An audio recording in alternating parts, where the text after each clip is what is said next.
কি চাচা fail fail করে টাকা আছেন কেন? মাংস লাগবো? কয় কেজি দিব? লাগবো আচ্ছা, আমার 250 গ্রাম মাংস দাও। আমার পোলাটার আজকে আমি মাংস দিয়ে ভাত খাওয়াবো। রোজ রোজ যে শাক পাতা ভর্তা দিয়ে ভাত খেতে যায়, খালি রাগ করে। আরে জানতো চাচা, গরিবের আবার হাতিম শাহরুখ, আমি 1 কেজি নিচে মাংস বেশি না। অজান 400 টাকা নিয়ে বাইরে হয়েছিলাম, 200 টাকা বাজার করতে করতে শেষ হয়ে গেছে। এখন 200 টাকা আছে। তুমি যদি আমার মাংস না দাও, তাহলে আমার পোলাটা ভাত খেতে যায়, আজকেও রাগ করবো। আরে বাড়ির মুসিবতে বললাম তো। আরে চাচা, আমার এখানে 250 গ্রামের কোনো পাপ তৈরি নাই, তা আপনি কই থেকে দিব? জানতো এখানে নাচ খারাপ করেন না।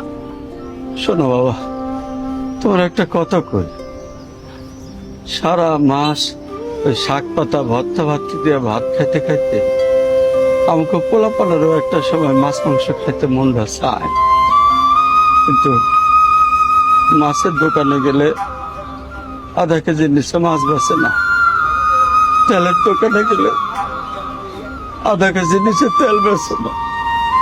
তোমার কাছে আইলাম, তুমি 1 কেজির নিচে মাংস বেছো না। আসলে গরিব মানুষের লেগে দুনিয়াটা না। মানুষে কয় বাসায়রা মানুষ ভালো না, এগো মুন্ডাও কষায়। জানি আমার মতো গরিবের কথায় তোমার মন গলবো না। চাচা,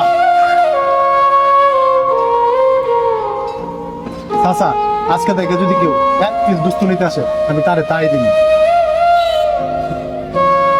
চাচা, আমাকে মন আছে 1 কেজি দিতেছে, 1 কেজি লয়ে যান। না না না না বাজান দাও, 1 কেজি কেন, এত মাংস কেন?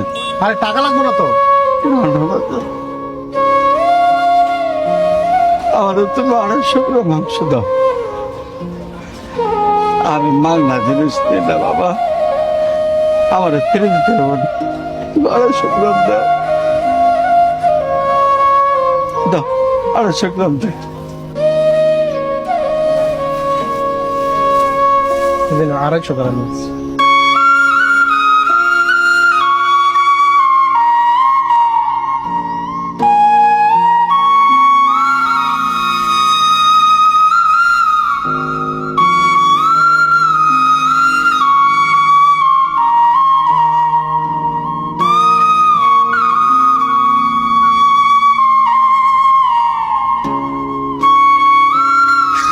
আল্লাহ তোমার ভালো করুন।